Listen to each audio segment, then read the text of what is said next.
anakupenda, huyo maskini anakupenda, mali umekaa Yesu anakupenda, jinsi ulivyo Bwana anakupenda. Ndio. Sema amina na makofi, sema amina na makofi. Amen. Mimi nimezaliwa kwa jamaa ya Wakristo. Baba aliyenizaa ni mchungaji, ni askofu, mama ni mwinjilisti. Nimezaliwa kwa jamaa ya watoto 12. Mimi niko 18. Mimi nalipasa yangu, mimi ni mapasha. Nalipasa yangu naye ni mwanaume kama mimi, naye ni pastor. Sikiliza, naanza kazi ya uimbaji kwa miaka 7. Na miaka 7 niko ndani ya kanisa, nikiishi ndani ya kanisa. Mimi nimezaliwa mnyumba ya watu wanaombaka, na wewe umezaliwa mara nyingine kwa ile jamaa ya vile. Nimekuwa muile nyumba yenyewe ni Yesu asubuhi, Yesu jioni. Nimekuwa humo, nimekula ugali wa wazazi hawa. Nimeanza kazi mtoto, wimbo, nikajikuta muombaji, nikaanza omba. Maisha ya uchafu siko, maisha ya mabaya, wizi, usherati siko humo, lakini ninaishi na maisha ya Wakristo, lakini mimi sijakuwa Mkristo bila kujua. Sikiliza, nilipofika miaka 14, 15, niko nyumbani mwa wazazi. Usiku nikasikia mtu ameniita ngoo. Nikafungua macho, nikaona mtu amesimama mbele yangu, amevaa mavazi mweupe.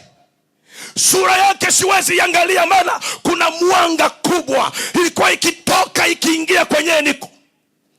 Nilikuwa nimelala liposa yangu, tumelala pamoja. Sasa nikamwambia, wewe ni nani?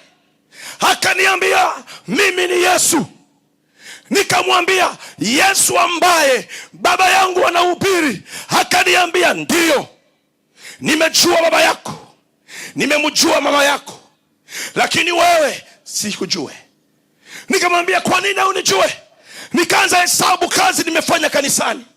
Mimi ni mtoto wa pastor. Asema, ndio, nimemjua baba yako. Mama yangu ni mtumishi. Ndio, ninamfahamu. Mimi ninaimba, mimi ninapiga kibodi, napiga ngoma kanisani, mimi ninaomba. Akaniambia, vyote umefanya nimeviona, lakini wewe unanuka uchafu, una harufu mbaya. Ninakupenda, leo nipe maisha yako. Wandugu, nikamwambia, manake mimi siku zote inatumika, mimi mtoto wa pastor, mimi mshiriki wa kanisa. Wewe umeniambia unijue. Hii ni historia yangu, mwito wangu umeanzia hapo.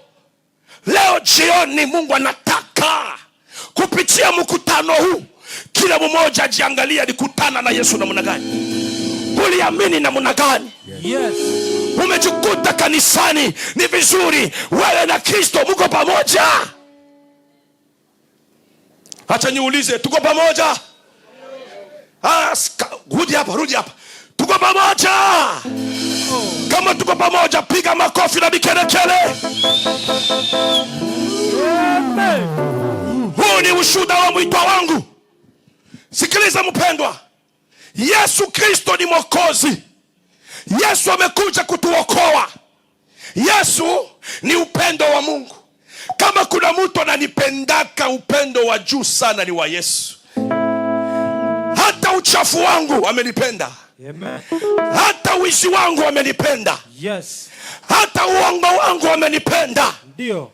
Maana alikuja ili watu wa aina kama haya ya dhambi wapate kuokoka, ili watu wa aina kama haya wenye mabaya wakutane nayo, mpe maisha. Yes.